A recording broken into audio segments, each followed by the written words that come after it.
주님이 우리와 함께 하시는 줄로 믿습니다. 주님이 함께 하심을 깨닫고 주님만을 찬양하는 저와 여러분 될 수 있기를 주님의 이름으로 축복합니다. 우리 옆에 계신 분들과 인사 나누겠습니다. 사랑합니다. 축복합니다. 사랑합니다.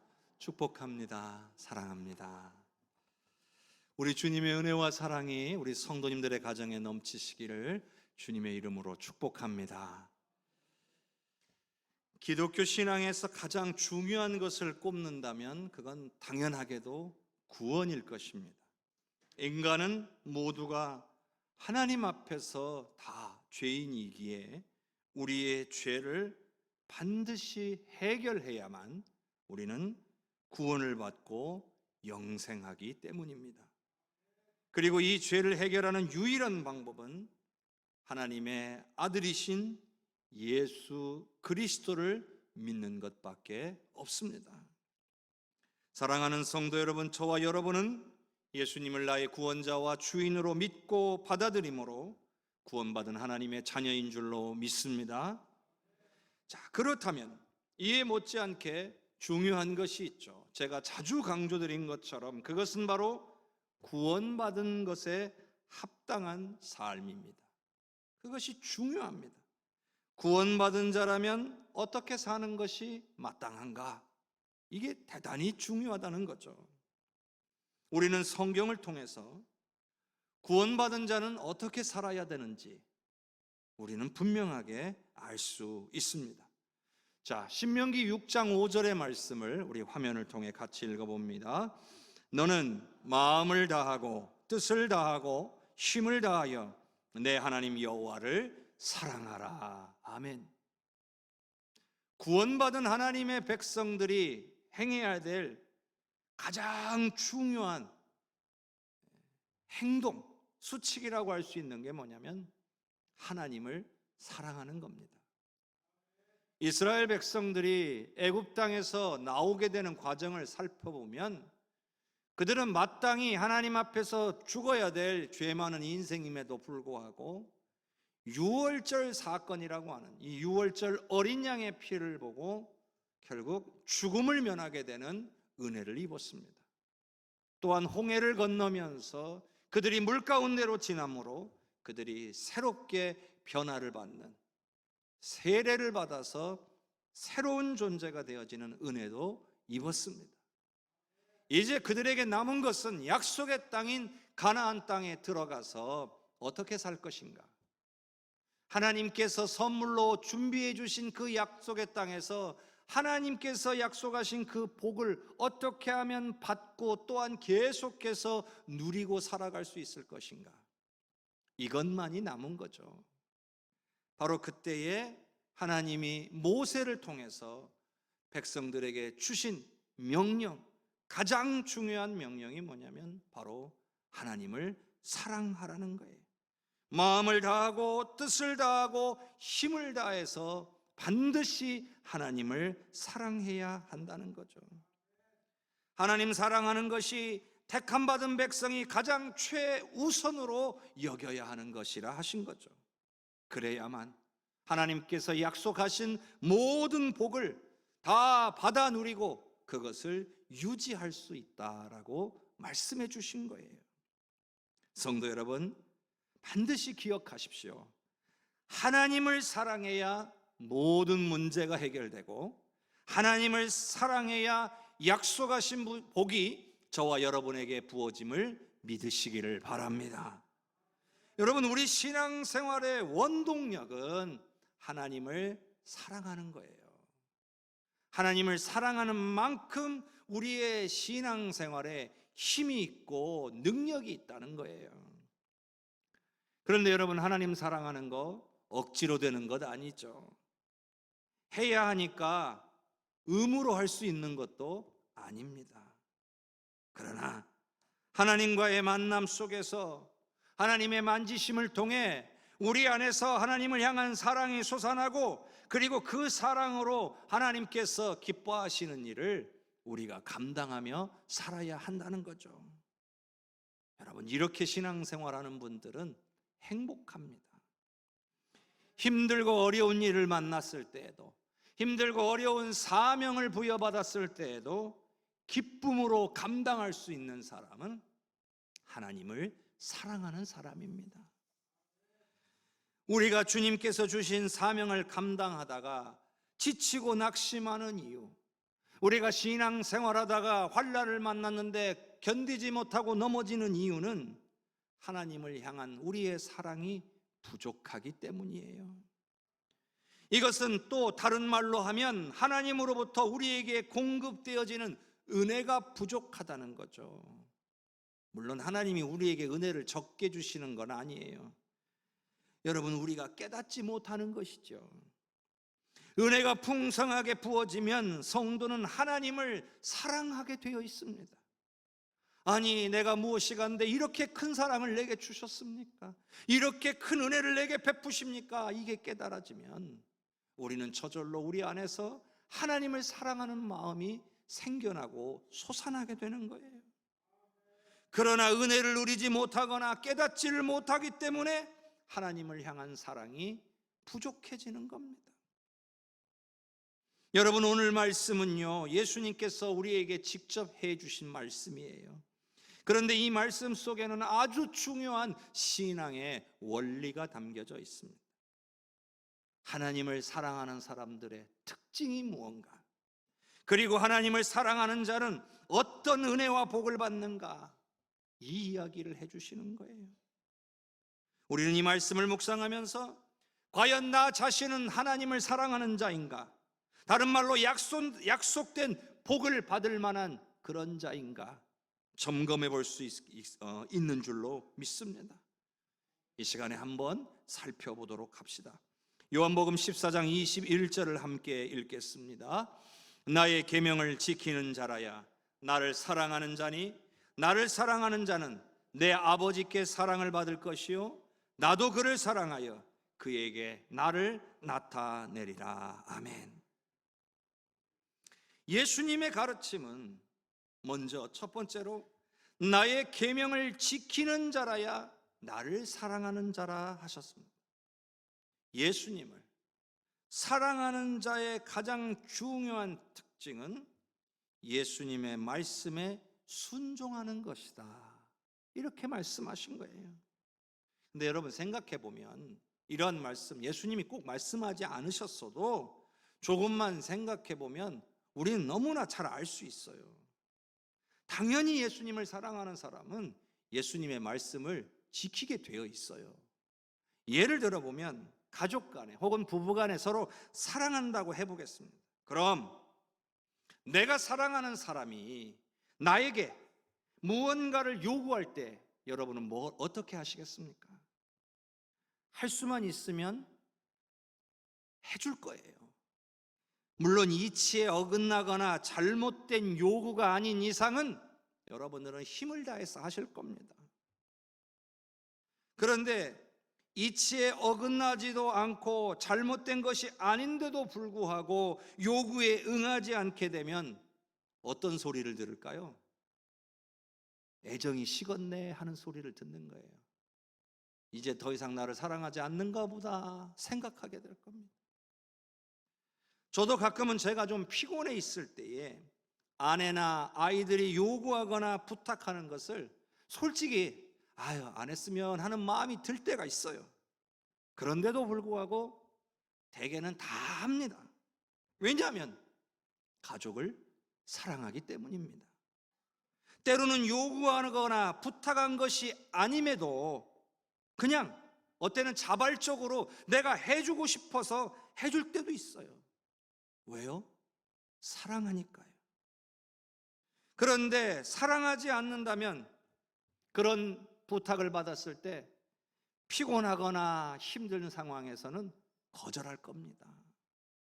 그리고 부탁받지 않은 일에 대해서는 절대로 생각도 안 할 것이고 하지도 않을 겁니다. 왜요? 사랑하지 않기 때문이죠. 성도 여러분, 우리가 하나님을 우리가 얼마나 사랑하고 있는지, 우리가 하나님을 정말 사랑하고 있는지 판단해 보는 것은요, 간단합니다.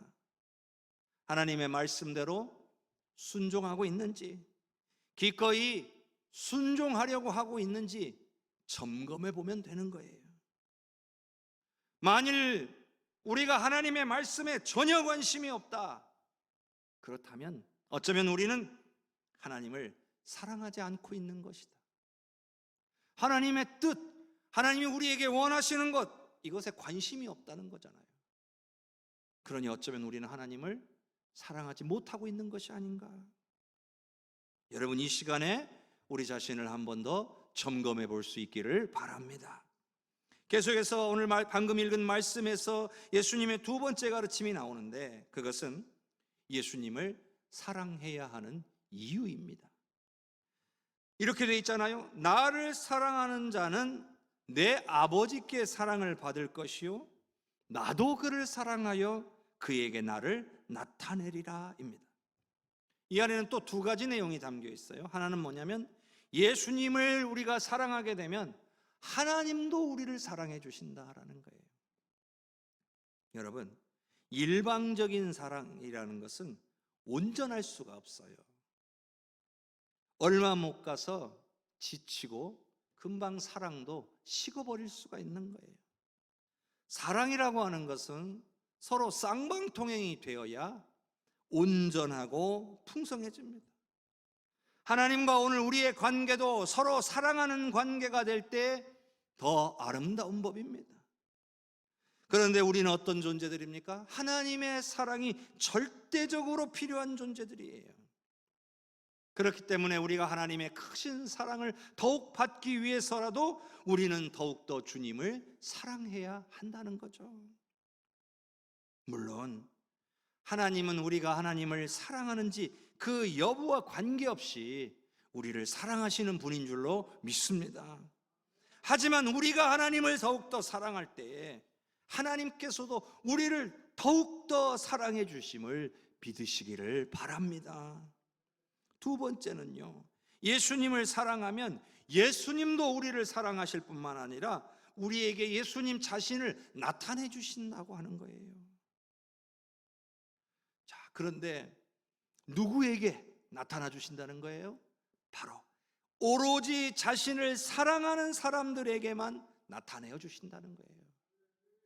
세상의 모든 사람들에게 자신을 나타내어 주시는 게 아니라 주님을 사랑하는 자에게 주님께서도 사랑해 주실 뿐만 아니라 친히 나타내 주신다는 거죠. 그럼 여러분, 나타내 주신다는 말이 무슨 말일까요?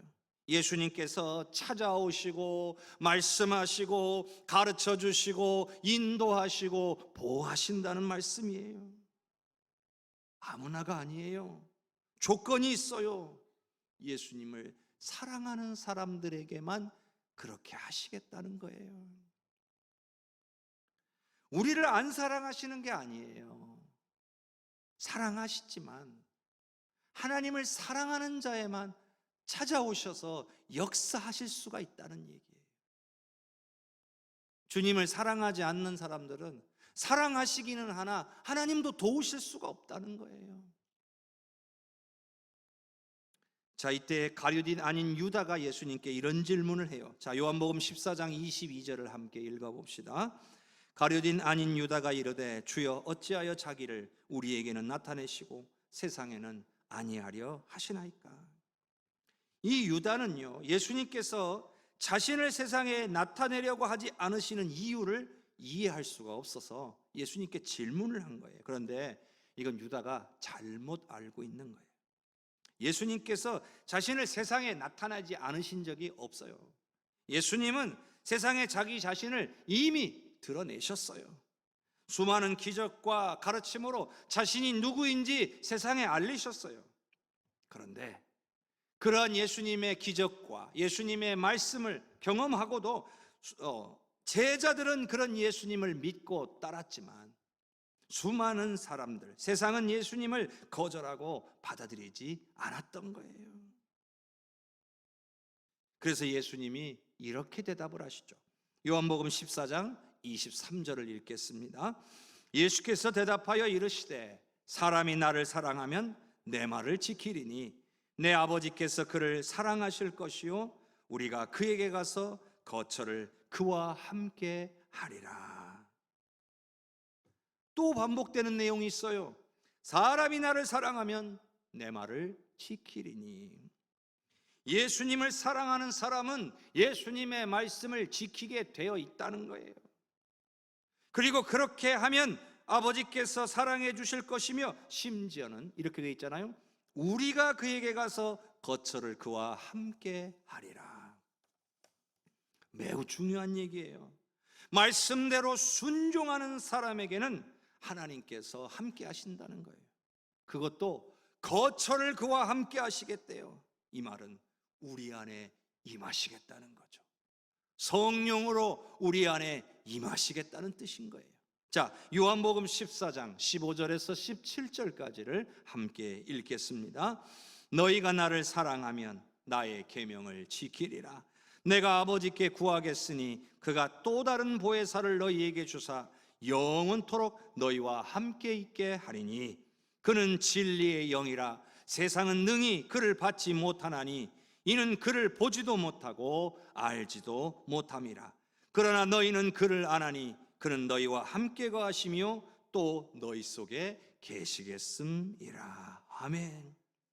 자, 15절 말씀에 너희가 나를 사랑하면 나의 계명을 지키리라. 벌써 세 번째죠.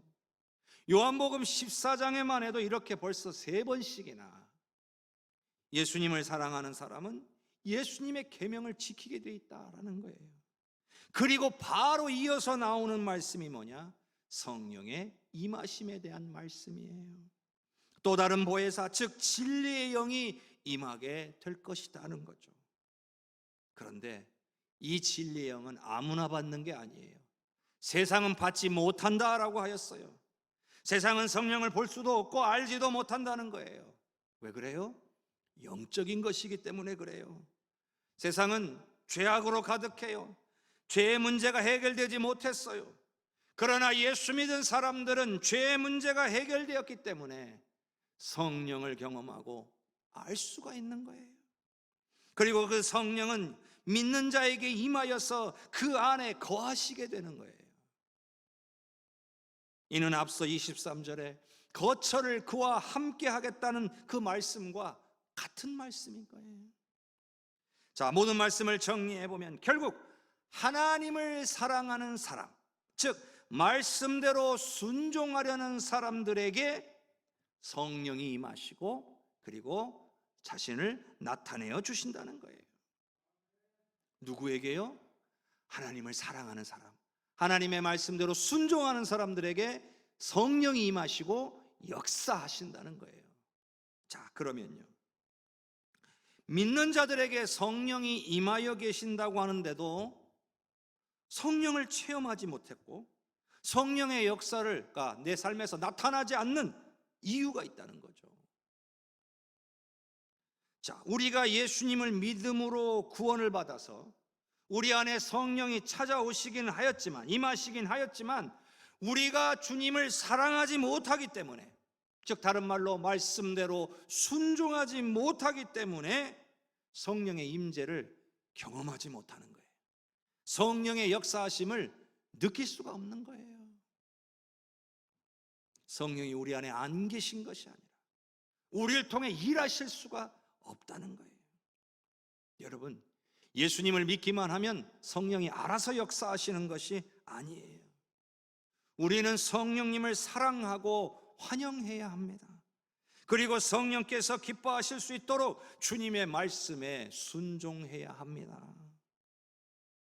그래서 우리가 하나님의 말씀을 잘 아는 것이 중요해요. 나를 향하신 하나님의 음성을 듣는 것이 중요합니다.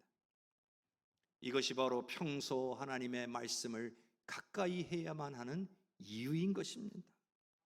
하나님은 말씀을 통해 우리에게 응답하시기도 하고 말씀을 통해서 깨닫게 하시기도 합니다. 우리가 가야 될 길을 보여주시고 알려주시기도 합니다. 또 말씀을 통해서 환난을 이길 수 있는 힘도 주시고 모든 것을 견디고 이기게도 하시는 거예요. 그런데 여러분, 이 모든 일을 누가 하시느냐? 우리 안에 임하여 계신 성령이 하시는 일이에요. 자, 그러면 여러분, 말씀을 모르는데 어떻게 말씀에 순종을 할 수 있습니까? 나를 향하신 하나님의 뜻이 무엇인지를 모르는데 어떻게 하나님께 순종을 할 수 있겠습니까? 그래서 우리는 성령의 역사하심을 체험할 수가 없는 거예요. 요한복음 14장 24절을 함께 읽겠습니다. 나를 사랑하지 아니하는 자는 내 말을 지키지 아니하나니 너희가 듣는 말은 내 말이 아니요 나를 보내신 아버지의 말씀이니라. 지금까지 하신 모든 말씀이 예수님께서 하신 말씀인데 이건 예수님 임의로 하신 말씀이 아니라 아버지 하나님의 말씀이라는 거예요. 왜냐하면 예수님이 이 땅에 오셔서 예수님 자기 임의대로 말하고 행하실 수 있었지만 이 땅에 오신 목적을 이루기 위해서 철저하게 하나님의 뜻과 하나님의 마음에 합당하게 말하고 행동하셨어요. 그래서 예수님의 모든 말씀은 아버지의 말씀, 하나님의 말씀인 거예요. 근데 예수님이 뭐라고 말씀하셨냐면 나를 사랑하지 않은 자는 내 말을 지키지 아니한다. 여러분 너무나 분명하지 않아요? 누구도 이 말씀 앞에서 우리 중 어느 누구도 변명할 수가 없어요. 예수님을 사랑하지 않는 자는 예수님의 말씀을 지키지 않는다는 거예요. 사실 지키지 않는다보다 지키지 못한다가 더 맞을 거예요. 왜냐하면 영적인 거기 때문에 그래요. 여러분 하나님 사랑하는 것 여러분 명령입니다. 권면이 아니에요. 사랑해라예요. 해라. 근데 여러분 억지로 사랑할 수 있는 것은 아니지 않습니까? 그러니 사랑 안 해도 된다 이렇게 생각하면 안 되는 거예요. 이건 핑계를 댈 수 없는 문제예요. 왜냐하면 하나님을 사랑하지 않으면 은혜와 복이 없어요. 하나님을 사랑하는 자에게 복 주시겠다고 약속하셨잖아요. 그런데 은혜와 복을 받기를 원하면서 하나님을 사랑하지 않는다? 이건 잘못된 것이라는 거죠. 은혜와 복을 받기를 원하면서 하나님의 말씀대로 순종하지 않는다? 잘못된 것이라는 겁니다. 그러면 하나님을 사랑해야죠. 근데 잘 안 되잖아요. 의지로 되는 게 아니잖아요. 그러면 어떻게 해야 하나님을 사랑할 수 있을까요? 어떻게 해야 우리 안에서 하나님을 사랑하는 마음이 샘솟을 수 있을까요? 여러분 그것은 바로 말씀을 가까이 하는 거예요. 우리는 말씀을 통해서 하나님을 체험할 수 있습니다. 신명기 6장 6절의 말씀을 같이 읽어봅시다. 오늘 내가 내게 명하는 이 말씀을 너는 마음에 새기고. 제가 말씀을 시작할 때 신명기 6장 5절을 처음에 읽었어요. 6장 5절의 내용은 뭐예요? 하나님을 사랑하라 라고 했어요. 그런데 바로 이어진 6장 6절의 말씀은 뭐예요? 하나님의 말씀을 마음에 새기라는 거예요. 항상 하나님의 말씀을 가까이 함으로 하나님과 더 가까워지는 법이에요. 또한 하나님의 말씀을 통해 무엇이 하나님의 은혜와 복을 받을 수 있는 방법인지를 우리는 깨닫게 되는 거예요. 결국 말씀대로 순종하는 것이 하나님을 사랑하는 방법이며 동시에 하나님을 사랑할 수 있도록 해주는 것임을 깨닫게 되는 거죠. 여러분 말씀에는 능력이 있습니다. 왜냐하면 성령께서 말씀을 통해 역사하시기 때문이에요. 그러니 성령께서는 말씀을 가까이 하려고 하는 사람들을 깨우치고 가르치며 인도해 주시는 거예요. 그리고 나아가서는 말씀대로 순종할 수 있도록 도와주시는 거죠. 그렇게 되니까 자연스럽게 말씀을 가까이 하는 사람은 점점 하나님을 사랑하게 되는 거예요. 마음속에서 하나님을 사랑하는 마음이 솟아나게 되는 거예요. 그럼 반대로요, 말씀에서 멀어지면 하나님을 향한 사랑도 식어지는 거예요. 말씀에서 멀어지면요, 말씀대로 순종하는 삶을 살지도 못하게 됩니다. 결국 어떻게 되겠어요? 은혜도 없고 능력도 없고 복도 없는 그런 신앙생활을 할 뿐이에요. 성도 여러분, 하나님은 우리가 하나님을 사랑하기를 원하고 계십니다. 저 이스라엘 백성들에게만 향한 하나님의 말씀이 아니라 오늘 구원받은 저와 여러분을 향한 하나님의 말씀으로 받으시기를 바랍니다. 여러분, 이건 권면이 아니에요. 하나님의 명령이에요. 반드시 지켜야만 하는 거예요. 그러므로 하나님을 사랑하는 자, 하나님의 말씀대로 순종하는 자라는 것을 잊지 마시고 더욱 말씀을 가까이 하셔서 성령이 여러분을 통해 일하실 수 있기를 바랍니다. 말씀을 깨닫게 하고 순종할 수 있도록 성령께서 도와주실 것입니다. 그래서 더욱 우리를 사랑해 주시고 우리에게 은혜와 복도 부어 주실 것입니다. 여러분, 우리가 할 일은요 뭐겠습니까? 말씀에 귀 기울이고 순종하기로 결단하면 되는 거예요.